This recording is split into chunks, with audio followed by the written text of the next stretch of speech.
All right, and we are back here on the GSMC Football Podcast. And for the third part of the show, we're going to talk about Derek Carr's Instagram Q&A and some of the things that he had to say. Um, I have an article up from Odyssey.com that kind of just covers what Carr's answers, what he had to say about particular things. So let's get into that here. So one of the things was, so now the Saints have a new offensive coordinator, Clint Kubiak, and he said, I'm very excited to work with him. He's a great human being and an even better coach. He works extremely hard, so I'm really looking forward to it. But this is the one thing I wanted to, one of the main things I wanted to cover is, why did the 2023 season end up so disappointing? And this is what he had to say. He said, I think it was just how everything started.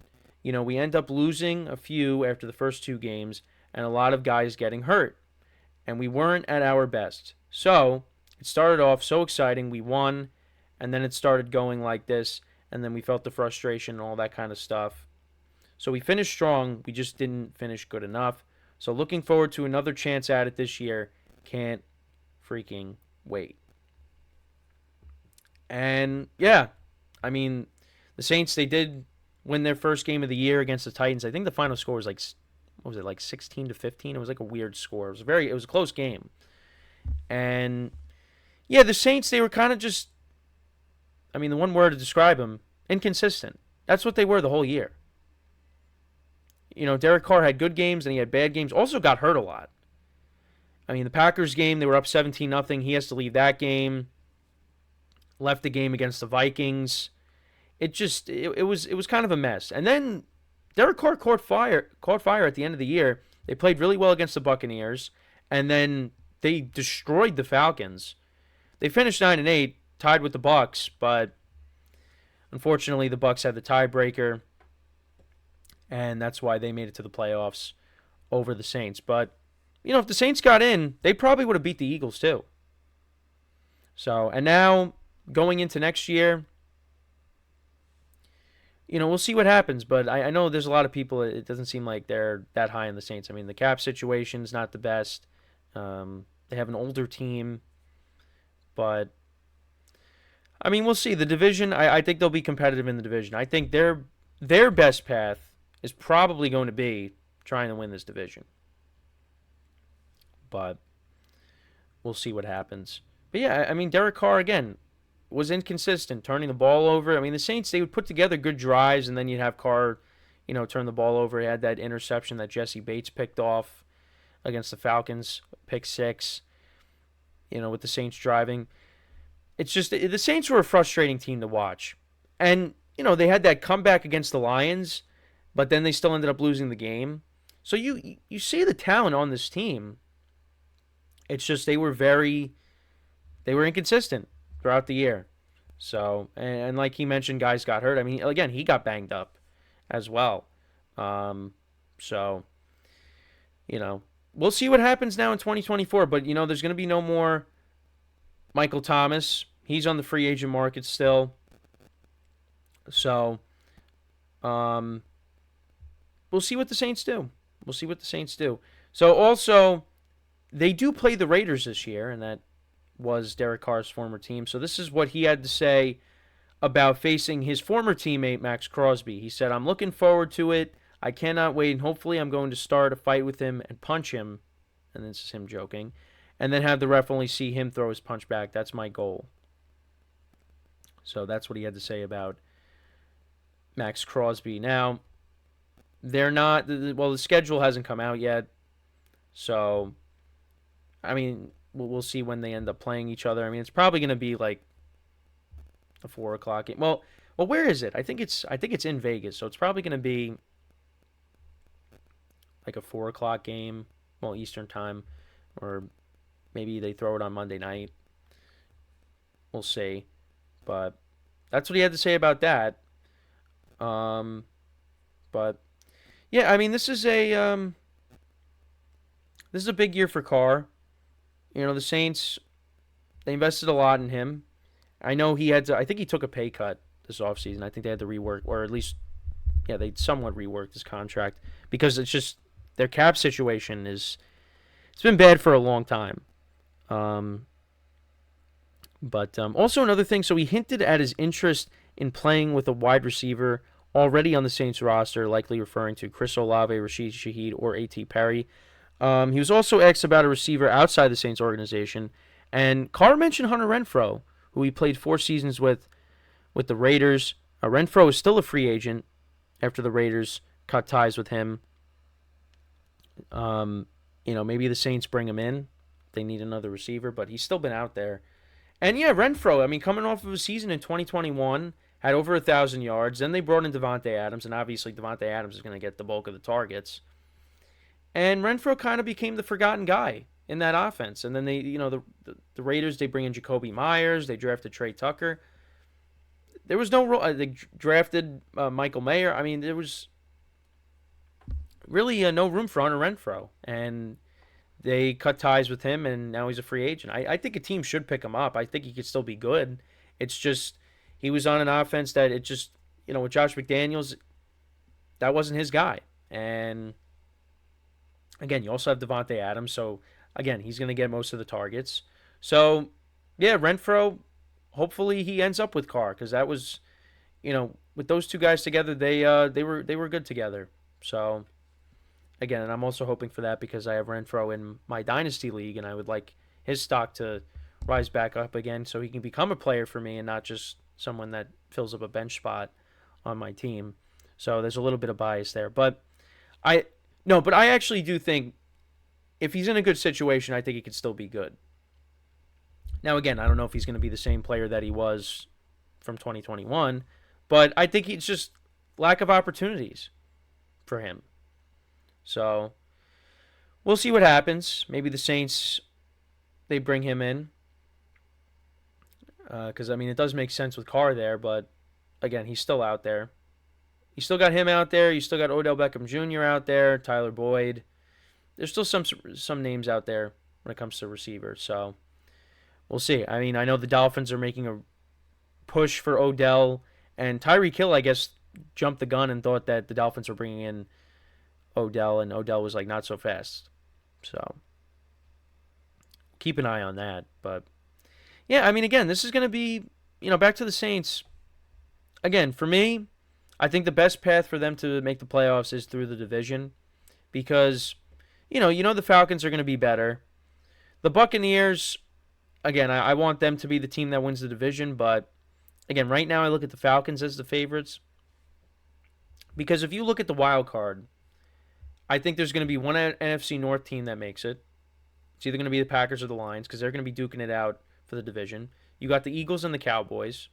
So one of those teams is going to make it. So you're really going to be battling it out with probably the Rams are going to be one team because I think the 49ers are going to be the team that wins that division. You got them. We'll see. I mean, again, I don't think the Giants and the Commanders are going to be fighting for a playoff spot. So you could have the Buccaneers and the Saints will be duking it out for that wild card spot. But, we'll see what the Bears are with the quarterback. The Vikings, I mean, I like the Vikings roster, but again, Sam Darnold as the quarterback, I don't know how I feel about that. But again, I think we all think that they are going to somehow, one way or another, draft a quarterback. And that's going to be their long-term answer. Could be J.J. McCarthy, we'll see. But, because they did make that trade with the Texans to move up. So I think they're going to try to move up again, maybe. Unless their guy falls to them. But, again, I like the Vikings roster. It's just right now the quarterback is the issue. And I think if they had Kirk Cousins, then you'd throw them in the mix. But so I guess right now, the Saints and the Buccaneers, they probably beat, and the Falcons. It's for that third wild card spot. Because again, I think an NFC East team is going to get it. I think an NFC North team is going to get one. So then it's going to be those teams in the South, I think, battling it out with, I guess, the Rams. And we'll see with the Seahawks. I don't want to count out the Seahawks either. Because again, Seahawks have a solid roster, but right now you got Geno Smith and Sam Howell. I honestly think, and I said this before, I think Sam Howell really has a chance to be the starter there because he got off to a good start with the Commanders, and then, again, things kind of fell apart there. They only ended up winning 4 games. He was, I think, the most sacked quarterback in the NFL. So it was a rough year for him. But I don't know. I feel like the talent's there, and he's on a better team. So I don't know. Maybe he has a chance to start some games for the Seahawks and really compete with Geno for that starting job. They got a new head coach, obviously. So, we'll see how that translates. But they got a good roster, so I think you're going to have them in the mix as well. So, again, the division is going to be better. Now, going back to the Saints, the NFC South is going to be better now with Kirk Cousins there. I think that is your best path, is trying to win the division. But we'll see. But yeah, the Saints were a very frustrating team last year. Also, when it came to my spread pool too, because every week I kept saying, why do I always pick the Saints? And I continued to pick them, and they continued to lose for me. So, but they're a tough team to figure out because, again, they have the talent. It's just they really weren't able to put it together until the end. And you can't really say, well, they can carry that momentum in the next season. You hope they do that, but it's a new year. So you got to start from scratch. Actually, yeah, the Saints did start off 2-0 because they played the Panthers because they had that Monday night doubleheader, and they won against the Panthers. So, yeah, they were 2-0. Actually, were they 3-0? Let's go back and look. Yeah, because now I remember. Because I know I picked the Panthers, and they backdoor covered, which was nice. Let's see.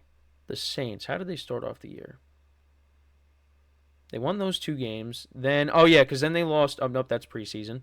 Oh, yeah, they would have been 3-0. But the Packers, they scored 18 points in the fourth quarter and won 18-17. So they were that close to being 3-0. And then the Buccaneers went into New Orleans and beat them. Then they won 34-0 over the Patriots. Lost by a touchdown to the Texans. Lost by a touchdown to the Jaguars. That was the Thursday night where Foster Moreau dropped the potential game-tying touchdown. Then they won a couple of games in a row. Beat the Colts. Beat the Bears. Lost to the Vikings by 8. Derek Carr got hurt in that game. Lost by 9 to the Falcons. Came back against the Lions, but did lose 33-28. Then won a couple games against the Panthers and Giants. They almost came back against the Rams. Not really, but they lost that game, and then they won 2 straight, 23-13 over the Bucs, and then 48-17 against the Falcons in Week 18. And at the end of the game, you had Jamal Williams scoring his first touchdown of the season, and Arthur Smith did not like that and was yelling at Dennis Allen at the end of the game, complaining about it. But Jameis wanted Jamal Williams to get that touchdown. But we'll see what the Saints end up doing in 2024. Again, I don't look at them as, a top team. I think they're one of those teams that's kind of in the middle of the pack. Division's going to be better. I think that might be the best path for them to make the playoffs. But, now you got Kirk Cousins playing in Atlanta, so it's going to be tougher. And you still got the Buccaneers who brought back everybody. The Panthers, I didn't even mention them, but they're kind of off to the side right now. So, but let me know what you guys think about what Carr had to say. What are your expectations for him and the Saints for 2024? Again, right now I look at them as a middle-of-the-pack team. Let's see what they do in the draft. So, when we come back from our final break of the show, we're going to talk about the UFL. We're going to talk about Jake Bates, the rising star of UFL kicking, as I have the segment title here. That's what we will get into when we come back from our final break of the show. I'll talk about that and just the impact of the UFL in general. So that's what we will discuss when we come back. So, with that being said, for one final time today, stick around and we'll be right back here on the GSMC Football Podcast.